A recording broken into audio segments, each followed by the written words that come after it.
Okay, lots of people understand the concept of client intimacy. Now, client, we notice it's not customer, it's client, which means there's a relationship.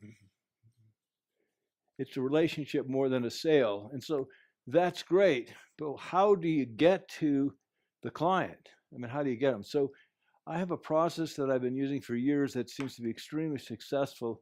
And it has a certain style and a certain way to go. And you start with the first thing is you want to look at basically you want to look for the flow of the largest clientele. Like let's just say you wanted to have a you wanted to address a woman who was married, had children under 4 years old, or at least one child under 4 years old.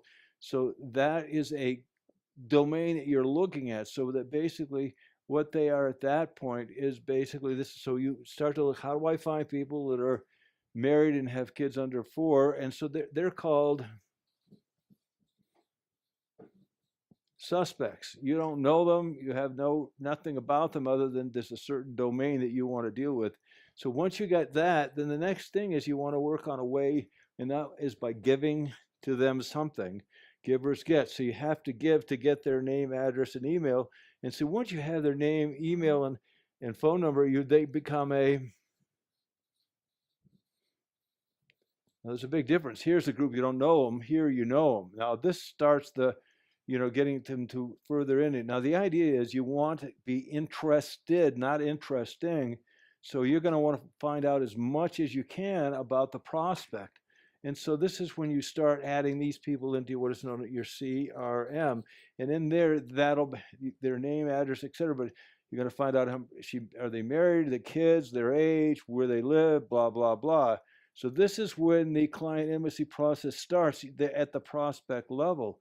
Then once you get to that point, you have to, by the way, you have to give to get here. And then the next level is very important. And this is when they buy something. And so when they buy something, they go from prospect, okay, to purchaser.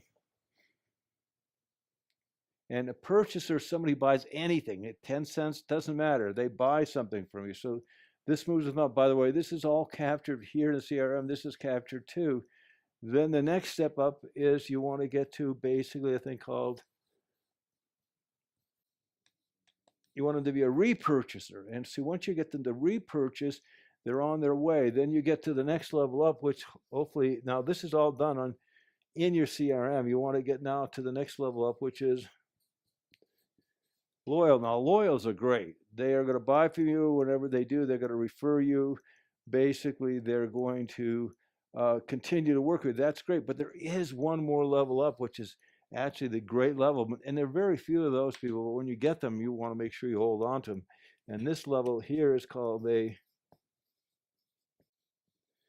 missionary, somebody who's out there telling people about you, saying they should use you. These are people that are way beyond loyal. They are enrolling for you, and there's usually not that many, but when they are, you want to really stay with them. Now, you understand all of this has to come from a space of interested in them and staying with them.